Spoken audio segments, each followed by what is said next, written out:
ദൈവത്തിന്റെ സന്നിധിയിൽ ഇരുന്ന് ദൈവത്തെ ആരാധിക്കുവാൻ തക്കവണ്ണം ദൈവകൃപയാൽ നിറയപ്പെട്ടതായ ഈ മാന്യ സദസ്സിനായിട്ട് ഞാൻ ദൈവത്തിന് സ്തോത്രം ചെയ്യുന്നു. വേദിയിൽ ഉപവിഷ്ടരായിരിക്കുന്നതായ കർത്താവിൽ ബഹുമാനപ്പെട്ടതായ കർത്തുദാസന്മാർ, കർത്തുവേദിയിൽ ഉജ്ജ്വലിക്കുന്നതായ സുവിശേഷ പ്രവർത്തകർ, അതുപോലെ തന്നെ നമ്മുടെ പ്രസ്ഥാനത്തെ സ്നേഹിച്ച് ആ പ്രസ്ഥാനത്തോടുള്ളതായ ബന്ധത്തിൽ കൂറ് കാണിച്ച് ഫാമിലി കോൺഫറൻസിന് വേണ്ടി കടന്നു വന്നതായ സഹോദരീ സഹോദരന്മാർക്ക് എന്റെ വന്ദനവും അറിയിക്കുന്നു. ഇത്രത്തോളം ദൈവം നമ്മളെ സഹായിച്ചു. ഈ കോൺഫറൻസിൽ കടന്നു വന്നതായ എല്ലാ പ്രിയപ്പെട്ടവരെയും ദൈവം തൊട്ടിട്ടുണ്ട്. ദൈവത്തിന്റെ വചനം അവർ ദർശിച്ചിട്ടുണ്ട്. ദൈവത്തിന്റെ വചനപ്രകാരമുള്ളതായ ജീവിതം നയിച്ചുകൊണ്ട് പോകുവാൻ ഉള്ള ആ ആഹ്വാനത്തിൽ പരിശുദ്ധാത്മാവ് ക്രിയ ചെയ്തുകൊണ്ടുമിരിക്കുകയാണ്. എന്റെ ചിന്തയ്ക്ക് വേണ്ടി റോമാലേഖനം 12-ാം അധ്യായം 1-ാം വാക്യം വായിക്കാം. ഒരാൾക്ക് വായിക്കാം. റോമ 12:1.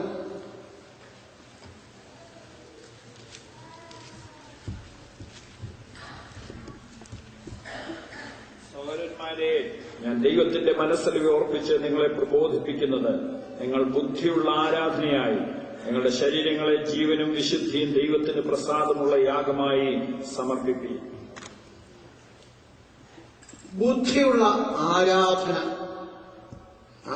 പലതുണ്ട്, പല പ്രകാരമുണ്ട്, പല വിധത്തിലുണ്ട്. എന്നാൽ ബുദ്ധിയുള്ള ആരാധന എന്നതിനെ കുറിച്ച് ദൈവത്തിന്റെ ദാസനായ പൗലോസ് പറയുന്നത് ഞാൻ ഒന്ന് വായിച്ചു കേൾപ്പിക്കാം. നിങ്ങൾ ബുദ്ധിയുള്ള ആരാധനയായി നിങ്ങളുടെ ശരീരങ്ങളെ ജീവൻ, വിശുദ്ധി, പ്രസാദം, ജീവനുള്ള ആരാധന, ദൈവ ശക്തിയുള്ളതായിരിക്കുന്ന അഥവാ വിശുദ്ധിയുള്ള ആരാധന, ദൈവം പ്രസാദിക്കുന്ന ആരാധന. ഈ 3 ഘടകങ്ങൾ, മൂല്യങ്ങൾ ഉൾക്കൊള്ളുന്നതായ ഒന്നാണ് ബുദ്ധിയുള്ള ആരാധന. അതിന്റെ നേട്ടങ്ങൾ എന്തെല്ലാം? ജീവനുള്ള ആരാധന ജീവനെ ഉത്പാദിപ്പിക്കും. 2, വിശുദ്ധിയുള്ള ആരാധന അശുദ്ധിയെ വെളിപ്പെടുത്തും.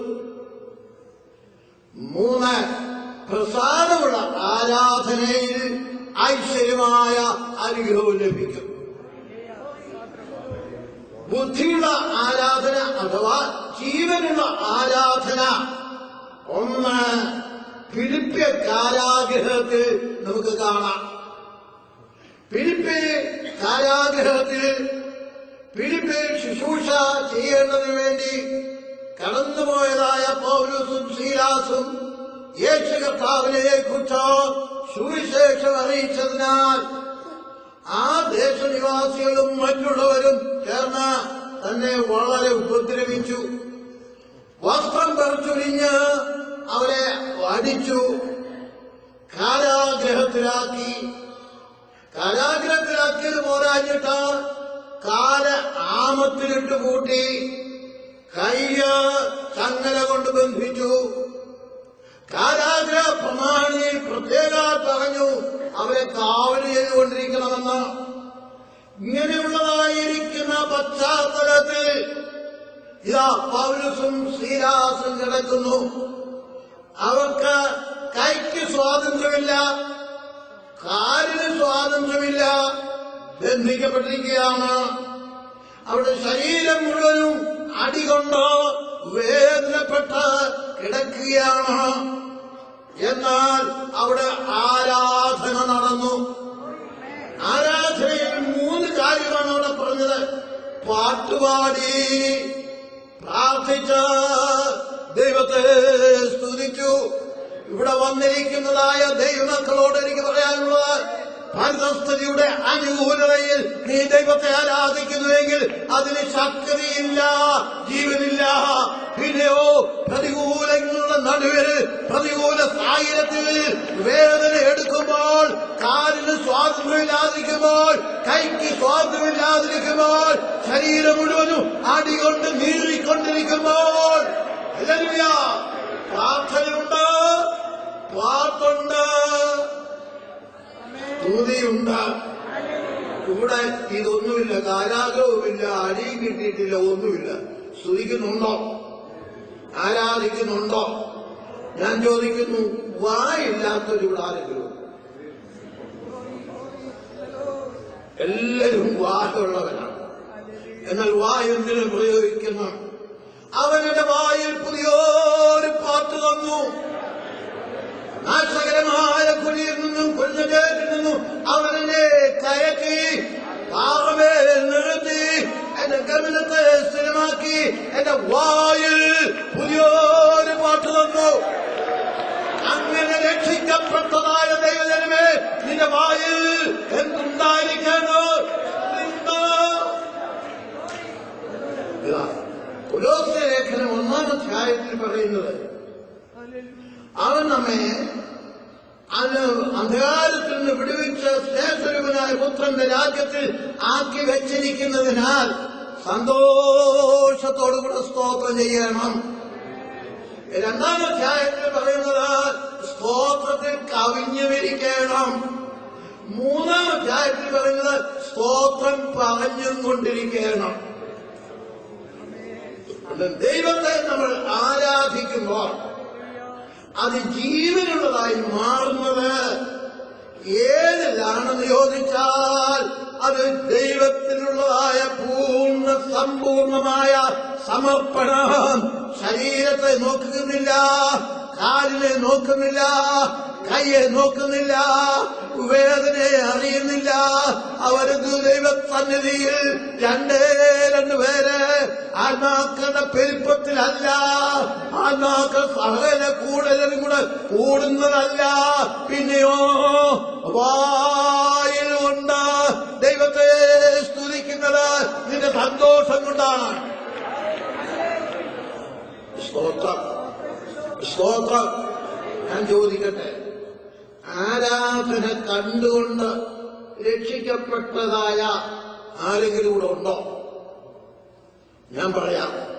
പത്തനാട് സഭയിൽ ആരാധനയിൽ നല്ല നിലയിൽ ദൈവത്തെ ആരാധിച്ചുകൊണ്ട് മുന്നോട്ട് പോകുമ്പോൾ റോഡിൽ കൂടെ കള്ളുകുപ്പിയായി അതേ തോട്ടത്തിലെ സൂപ്രണ്ടന്മാർക്ക് കള്ളു മേടിക്കേണ്ടതിന് വേണ്ടി പോയതായിരിക്കുന്ന ഒരു പാപ്പി, കള്ളുകുടിയെ താനും കുടിക്കുന്നവനാണ്.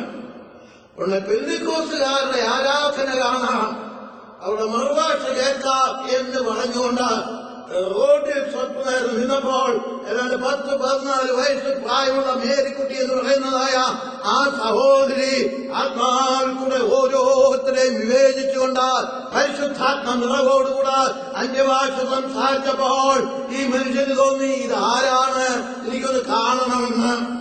അതിന് താന് റോഡ് സൈഡിലുണ്ടായിരുന്നതായ പത്തനാപുര ഹോളിൽ ഒരു വെട്ടി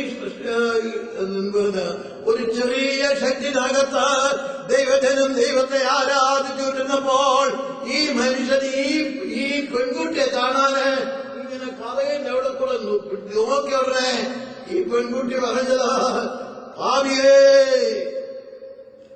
പക്ഷേ തനിക്ക് തിരിഞ്ഞത് പാപ്പിന്നാ, അർത്ഥം പാപ്പി എന്നാ തനിക്ക് പേര്. അങ്ങനെ വിളിച്ചു പറഞ്ഞപ്പോൾ നിങ്ങളുടെ മധ്യേ വാസ്തവമായി ദൈവമുണ്ട് എന്ന് ഞാൻ അറിയുന്നു, ഞാൻ എന്റെ പാപവഴികളെ വിട്ടിരിക്കുന്നു. കാലിക്കുപ്പിയുമായിട്ട് താൻ എസ്റ്റേറ്റ് സൂപ്രണ്ടന്മാരുടെ അടുക്കത്ത് സാക്ഷ്യം പറഞ്ഞു ജീവിക്കുന്നതുവരെ ദൈവത്തിന്റെ പുരുഷനായി താൻ ജീവിക്കുവാനിടയായി തന്റെ സന്തതികളോ ഇന്ന് ദൈവകൃപയിലായിരിക്കുവാൻ ഇടയായി. പ്രിയ ദൈവമക്കളെ, അങ്ങനെയുള്ളതായിരിക്കുന്ന ആരാധനയിൽ പങ്കുകൊണ്ടവരോ അങ്ങനെ ആരാധിച്ചവരും അവരുടെ സന്തതികളുമാണ് നമ്മൾ. ആരാധനയുണ്ടോ? ജീവനുണ്ടോ? ജീവനുള്ള ആരാധന ജീവൻ ഉത്പാദിപ്പിക്കും. ഇതാ ഫിലിപ്പിയൻ കാരാഗ്രഹത്തിൽ ആരാധിച്ചുകൊണ്ടിരുന്നപ്പോൾ ആ ജനമെല്ലാം കരിമ്പോടാമ്പലുകൾ താനെ തുറന്നു, ചങ്ങലക്കാരുടെ ചങ്ങലകൾ അഴിഞ്ഞു വീണു. എല്ലാവരും അവരെ ശ്രദ്ധിച്ചു. ജീവനുള്ള ആരാധന നമ്മൾ നയിക്കുമ്പോൾ നമ്മെ ശ്രദ്ധിക്കും. പറയട്ടെ, ശ്രദ്ധിക്കും. എന്തുകൊണ്ടാണ്? നമ്മുടെ ആരാധന ജീവനുള്ളതാണെന്ന് നമുക്ക് ബോധ്യമായതുകൊണ്ടാണ്. ആരാധനാ പ്രമാണം മുന്നോട്ട് വന്നിട്ട് പറഞ്ഞു, യജമാനന്മാരെ ആദ്യം അവര് ദാസനായിട്ട് ചിന്തിച്ചുകൊണ്ട് യജമാനായി നിന്നുകൊണ്ട് പീഡിപ്പിച്ചതായ ആ യജമാനനിപ്പോൾ ദാസനെന്നുള്ളതായ നിലയിൽ അവരെ യജമാനന്മാരെന്ന് വിളിച്ചുകൊണ്ട് രക്ഷ പ്രാപിപ്പാൻ എന്തു വേണം? കർത്താവായ യേശുക്രിസ്തുവിൽ വിശ്വസിക്കാം, എന്നാൽ നീയും നിന്റെ കുടുംബവും രക്ഷ പ്രാപിക്കുമെന്ന് ഉള്ളതായ തത്വപ്രകാരം ഇതാ അവനും കുടുംബവും രക്ഷ പ്രാപിച്ചു. ഫിലിപ്പിയ സഭ സ്ഥാപിതമായി. ആ സഭയോടാണ് പറയുന്നത്, എപ്പോഴും സന്തോഷിപ്പീ, എപ്പോഴും സന്തോഷിപ്പീ, എപ്പോഴും സന്തോഷിപ്പീ. കാരാഗ്രഹത്തിൽ സന്തോഷം കുടികൊത്തി അങ്ങനെ സ്ഥാപിക്കപ്പെട്ടതായിരിക്കുന്നതായ സഭയാണ് പെന്തക്കോസ്ത് സഭ. പരിശുദ്ധാത്മാവിന്റെ നിറവിൽ സന്തോഷം പ്രാപിച്ച ദൈവമക്കളാണ്. നമ്മുടെ ആരാധനയിൽ ഉണ്ടോ? രണ്ടാമത്തേത് യെശയ്യാപ്രവചനം 6-ാം അധ്യായത്തിലാണ്. യെശയ്യാപ്രവചനം 6-ാം അധ്യായത്തിൽ വലിയൊരു ആരാധന നടക്കുന്നു. ആ ആരാധനയിൽ കെരൂബുകൾ ഇങ്ങനെ പറയുകയാണ്, സൈന്യങ്ങളുടെ യഹോവ പരിശുദ്ധൻ, പരിശുദ്ധൻ, പരിശുദ്ധൻ. സൈന്യങ്ങളുടെ യഹോവ പരിശുദ്ധൻ, പരിശുദ്ധൻ, പരിശുദ്ധൻ. ആരെയും പുക കൊണ്ട് നിറഞ്ഞു. അവിടെ ഇതാ ഇത് കേട്ടുകൊണ്ടിരുന്നതായ പ്രവാചകൻ യെശയ്യാ പ്രവാചകൻ പറയാണ്, അയ്യോ ഞാൻ അരിഷ്ട മനുഷ്യൻ, പാപം എന്റെ നാവിന്മേലുണ്ടോ? നിങ്ങളോട് ഞാൻ ചോദിക്കട്ടെ, നമ്മൾ ദൈവത്തെ ആരാധിക്കാൻ വന്നപ്പോൾ ഏത് നാവ് കൊണ്ടാണ് വന്നത്? ദൈവം തന്ന നാവ്. ആ നാവേൽ എന്താണ് രക്ഷിക്കപ്പെട്ടപ്പോൾ തന്നത്? സ്തോത്രം, സ്തോത്രം, സ്തോത്രം. സ്തുതിയുടെയും ആരാധനയുടെയും ശബ്ദം പുറപ്പെടുവിക്കുവാൻ നാവ് തന്നു. ആ നാവ് കണ്ട ഇത് യെശയ്യാവ് പറയാണ്, എന്താ പറഞ്ഞത്? ഞാൻ അരിഷ്ട മനുഷ്യൻ, പാപം എന്റെ നാവിന്. പാപം എവിടെ ആയിരിക്കുന്നു എന്ന് കണ്ടുപിടിച്ചവനായിരിക്കുന്നത് ആ യെശയ്യാവ് അയ്യോ എന്ന് പറഞ്ഞ് നിലവിളിച്ചപ്പോൾ കെരൂബുകളിൽ ഒരുവൻ ഇതാ ഒരു അഗ്നിയുടേതായ അഥവാ ഒരു തീക്കട്ട കൊണ്ടുവന്ന് നാവെ തൊടുവിച്ചു. നാവ് ശുദ്ധിയുള്ളതായിട്ട്, ആ നാവ് ശുദ്ധിയുള്ളതായിട്ട് ഇന്നിവിടെ വന്നിരിക്കും. പെന്തിക്കോസുകാരുടെ പാപമൊക്കെ എവിടെയായിരിക്കുന്നത്? മോഷ്ടിക്കുന്നവരല്ല, കള്ളു കുടിക്കുന്നവരും അല്ലെന്ന് വരാം. അതുപോലുള്ളതായിരിക്കുന്ന പാപങ്ങളൊന്നും ചെയ്യാത്തവരായ വിശുദ്ധന്മാരാണ്.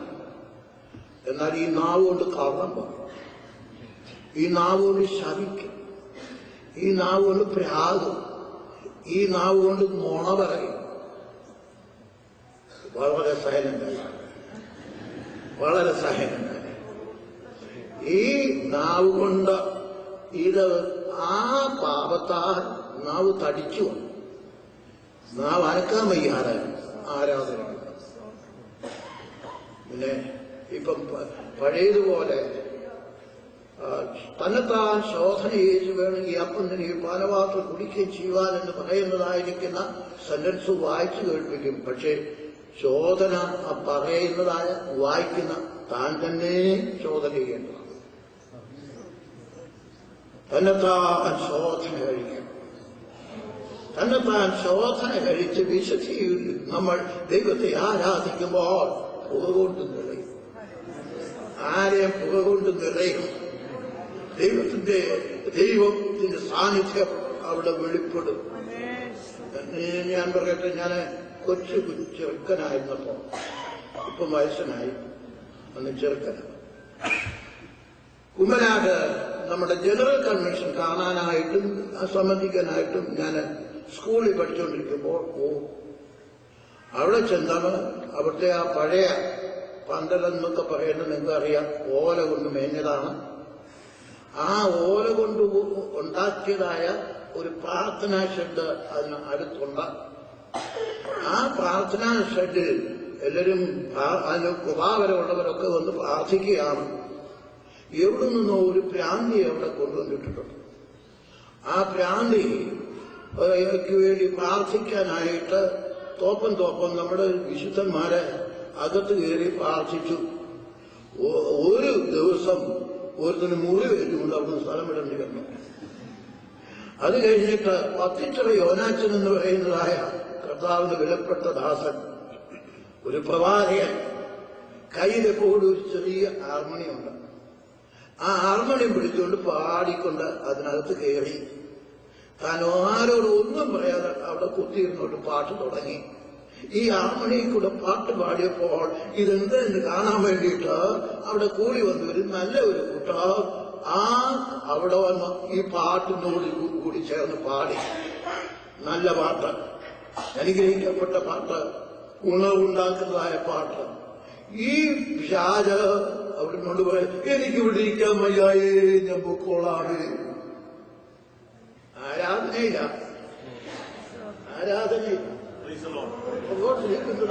ഇരിക്കുന്നതായ കർത്താവിന് വിലപ്പെട്ട ദാസൻ, അദ്ദേഹം വത്സൻ എബ്രഹാം,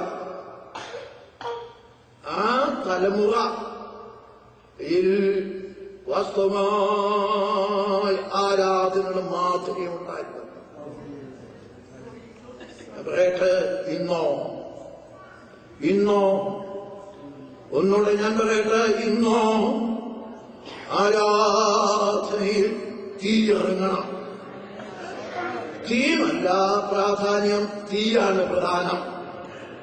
ആ തീക്കകത്ത് കൊണ്ട് നാക്ക് കൊണ്ടിടുക എന്ന് പറയുന്നത് വളരെ തൊല്ലയാണ്, ഒക്കുകയില്ല. എന്നാൽ നമ്മെ ശുദ്ധീകരിക്കുന്നതായ പരിശുദ്ധാത്മാവ് നമ്മുടെ നാവിൽ വന്നാൽ നമ്മളറിയാതെ ആകയാൽ എന്ന് സഹോദരന്മാരെ, നിങ്ങൾ കൂടി വരുമ്പോൾ അന്യഭാഷയുണ്ട്, വ്യാഖ്യാനമുണ്ട്, പ്രവചനമുണ്ട്. ഇന്നെല്ലാ സകലവും ആത്മീയ വർധനവിനായി ഉതകട്ടെ. ഉണ്ടോ? നമ്മുടെ സഭകളിലുണ്ടോ? ആരാധനയിൽ തീയുണ്ടോ? ആരാധനയിൽ അശുദ്ധി വെളിപ്പെടുന്നുണ്ടോ? അങ്ങനെ ആരാധനയിൽ അശുദ്ധി വെളിപ്പെടാതിരിക്കുന്നതിന്റെ കാര്യം മുഴുവനും അശുദ്ധരാണ്. എന്നാൽ ഇന്ന് എനിക്ക് നിങ്ങളോട് പറയാനുള്ളത്, നമ്മുടെ കൂടിവരവുകളിൽ സത്യമായി വിശുദ്ധമായി ദൈവത്തിന്റെ നാമം മഹത്വപ്പെടുന്നതായ സ്തുതി സ്തോത്രയാഗങ്ങൾ ഇടപെടാതെ അർപ്പിക്കുന്നതായ ഓരോരോ സംഘമായി അല്ല, ഒരു സഭയായി തന്നെ, വിശുദ്ധ സഭയായി തന്നെ തീരുവാൻ സർവശക്തൻ കൃപയുമാറാകട്ടെ. മൂന്നാമത് എന്റെ മുന്നിൽ അധികം സമയമില്ല, അതുകൂടെ പറഞ്ഞ് അവസാനിപ്പിക്കാം. അവിടെ മൂന്നാമതായിട്ട് നമ്മൾ കാണുന്നത് മോറിയാമലയിൽ. ഈ മോറിയാമലയിൽ അബ്രഹാം തന്റെ മകനായിരിക്കുന്ന ഇസ്ഹാക്കിനെയും കൂട്ടിക്കൊണ്ട് യാഗത്തിന് പോവുകയാണ്. എന്നാൽ ഈ അബ്രഹാം പറയാണ്, ഞാനും മകനും അത്രയും പോയി ആരാധന കഴിഞ്ഞിട്ട് മടങ്ങി വരാം. ആരാധിക്കാൻ പോയി എല്ലാ കാര്യങ്ങളും ക്രമപ്പെടുത്തി കഴിഞ്ഞപ്പോൾ ഇതാ ഒരു ശബ്ദം, അബ്രാമേ അബ്രാമേ, ബാലന്റെ മേൽ കൈവക്കരുത് എന്ന് പറഞ്ഞിട്ട് ആ ദൂതൻ പറയുകയാണ്, നീ കാര്യം ചെയ്തു. ഏത് കാര്യം? നിന്റെ മകനെ തരുവാൻ മടിക്കായികയാൽ. ഏത് യാഗം? ഹോമയാഗം. ഹോമയാഗം എന്ന് പറഞ്ഞ അർത്ഥമുണ്ട് വോളണ്ടറി വിൽ ഓഫറിംഗ്. ഫലപ്രേരണ കൂടാതെ മറ്റുള്ളവരുടേതായിരിക്കുന്ന ഒന്നുകൂടെ പറ, രണ്ടുകൂടെ പറ, ഞാൻ മൂന്നൂടെ പറ എന്ന് പറഞ്ഞുകൊണ്ട് പറയിപ്പിക്കുന്നതല്ല ഹോമയാഗം. അത് സ്വയമായിട്ട് ദൈവനാമമഹത്വത്തിന് വേണ്ടി അർപ്പിക്കുന്നതായ യാഗമാണ് ഹോമയാഗം. ആ ഹോമയാഗം അർപ്പിച്ചു. ആര് അതിന് സർട്ടിഫിക്കറ്റ് ചെയ്തു? സ്വർഗം. സ്വർഗം സ്വർഗം സർട്ടിഫിക്കറ്റ് ചെയ്തിട്ട് നീ കാര്യം ചെയ്തു. ആകെയാ ഞാൻ നിന്നെ ഐശ്വര്യമായി അനുഗ്രഹിക്കും. സാധാരണ അനുഗ്രഹമല്ല. ആ അനുഗ്രഹത്തിൽ എന്താണ്? നിന്റെ സന്തതി ആകാശത്തിലെ നക്ഷത്രങ്ങൾ പോലെയും കടൽക്കരയിലെ മണൽ പോലെയും നിന്നെ അനുഗ്രഹിക്കും. എന്ന് പറഞ്ഞാൽ ഭൗതികമായിരിക്കുന്ന നന്മ കടൽക്കരയിലെ മണല്, എന്നാൽ ആത്മീയമായിരിക്കുന്നതായ അനുഗ്രഹം അതെന്താൽ നക്ഷത്രങ്ങൾ പോലെ, ആകാശത്തിലെ നക്ഷത്രങ്ങൾ പോലെയും നിന്റെ സന്തതിയെ ഞാൻ അനുഗ്രഹിക്കും. നീ വാസ്തവമായി സത്യാരാധനയ്ക്ക് വേണ്ടി ഇറങ്ങിപ്പുറപ്പെട്ടതായ പെന്തക്കോസ്ത് വിശ്വാസികളായിരിക്കും നമ്മൾ. പെന്തക്കോസ്ത് കുടുംബത്തിൽ ജനിച്ചു വളർത്തപ്പെട്ടവരായ നമ്മൾ, പെന്തക്കോസ്ത് ശക്തി ഭാവിച്ചവരായ നമ്മൾ. ഞാൻ പറയട്ടെ, പരിശുദ്ധാത്മാവിനെ ഭാവിച്ചിട്ടില്ല എങ്കിൽ ഈ ഒരു പെന്തക്കോസ്തുകാരനല്ല. ആ പേര് നിങ്ങൾ എടുക്കണ്ട.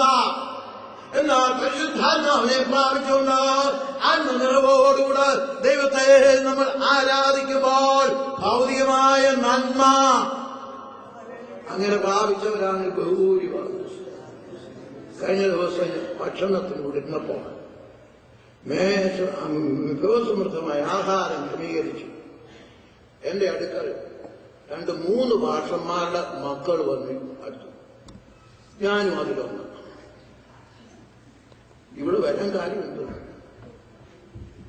എന്താ? ദൈവം വഴികൾ വെച്ചു വന്നു, ഭൗതികമായ നന്മ തന്നു. ഒന്ന് നാഥാകാശമായി ഒന്ന് ചിന്തിച്ചു നോക്കാം. നമ്മൾ കേരളത്തിൽ കർത്താവിനെ സേവിക്കുവാൻ ഇറങ്ങി പുറപ്പെട്ടവരായ പാവപ്പെട്ടവരുടേതായ മക്കളാണ് നല്ലൊരു കൂട്ടം സാമ്പത്തികമായി. എന്നാൽ ദൈവം അനുഗ്രഹിച്ചപ്പോൾ ഈ പ്രദേശത്ത് വന്നു. അത് ദൈവം അനുഗ്രഹിച്ചതാണ്. വാസ്തവമായി നിങ്ങൾ മനസ്സിലാക്കണം. ഇനി അടുത്തത് ഓഫറിംഗ് ആണ്. ഓഫറിംഗ് എന്ന് പറയുന്നതിന് ഞാൻ ഒരു കാര്യം ഒന്നുകൂടെ പ്രസ്താവിക്കട്ടെ. ആ അബ്രാഹ്മനോട് ദൈവം പറഞ്ഞത്, നിന്റെ മകൻ ഏകജാതൻ ഇസ്സാക്കിനെ നീ കൊണ്ടുപോയി യാഗം കഴിക്കണം.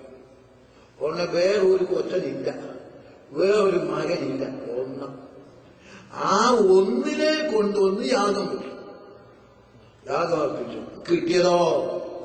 കിട്ടിയതോ ആകാശത്തിലെ നക്ഷത്രങ്ങൾ പോലെ സന്തതി, കടൽക്കരയിലെ മണൽ പോലെ സന്തതി. നിങ്ങൾ ഒന്നേ ഉള്ളോ? കൊടുക്ക.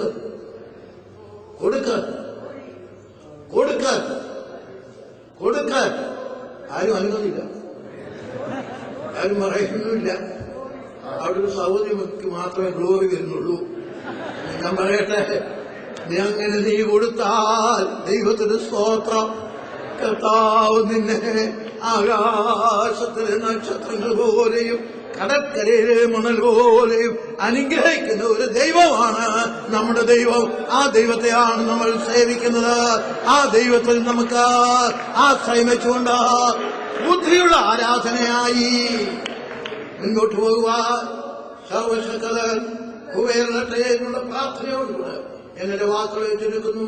അവസരം ഒരുക്കിയ ഭാരവാഹികളോട് നന്ദിയുള്ളതായിരിക്കും.